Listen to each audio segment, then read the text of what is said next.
মঙ্গলবার ত্রিপুরা হাইকোর্টের প্রধান বিচারপতি হিসেবে শপথ নিলেন মামিদান্না সত্যরত্ন শ্রী রামাচন্দ্র রাও।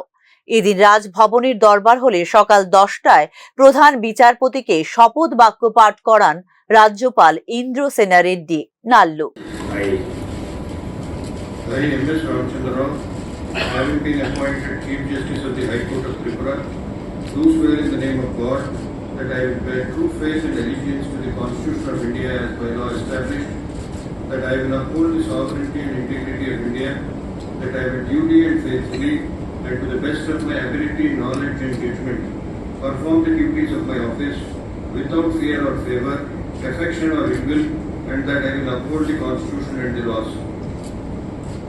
ঝাড়খণ্ড হাইকোর্ট থেকে ত্রিপুরা হাইকোর্টে বদলি হয়েছেন মামিদান্না সত্যরত্ন শ্রী রামাচন্দ্র রাও। অপরদিকে ত্রিপুরা হাইকোর্টের প্রাক্তন প্রধান বিচারপতি অপরেশ কুমার সিং শপথ নিয়েছেন তেলেঙ্গানা হাইকোর্টে প্রধান বিচারপতি হিসেবে। নতুন যিনি চিফ জাস্টিস বদলি হয়েছেন ঝাড়খণ্ড হাইকোর্ট থেকে, ওনাকে শপথ বাক্য পাঠ করানো হলো। আমাদের রাজ্যের মহামান্য গভর্নর রাজ্যপাল ওনাকে শপথ বাক্য পাঠ করিয়েছেন। আমাদের পুরনো যিনি ছিলেন আমাদের প্রধান বিচারপতি রাজ্যের জাস্টিস অপরেশ কুমার সিং, উনি তেলেঙ্গানা হাইকোর্টে জয়েন করার পর ওই জায়গাতে উনি বদলি হয়ে এসেছেন। তো আজকে উনি শপথ নেওয়ার পর আজ থেকে উনি ওনার কার্যভার গ্রহণ করবেন এবং কাজ করতে শুরু করবেন।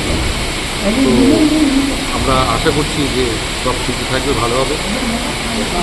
গত 15 জুলাই রাজ্য ছেড়েছিলেন বিচারপতি অপরেশ কুমার সিং। তার অবর্তমানে ত্রিপুরা হাইকোর্টের ভারপ্রাপ্ত প্রধান বিচারপতির দায়িত্ব সামলেছেন বিচারপতি টি অমরনাথ গৌড়। এবার প্রধান বিচারপতি হিসেবে মামিদান্না সত্যরত্ন শ্রী রামাচন্দ্র রাও শপথ নেওয়ায় ত্রিপুরা হাইকোর্টের বিচারপতির সংখ্যা বেড়ে দাঁড়িয়েছে 4 জন। ত্রিপুরা উচ্চ আদালতের নবম প্রধান বিচারপতি হিসেবে শপথ নিলেন মামিদান্না সত্যরত্ন শ্রী রামাচন্দ্র রাও।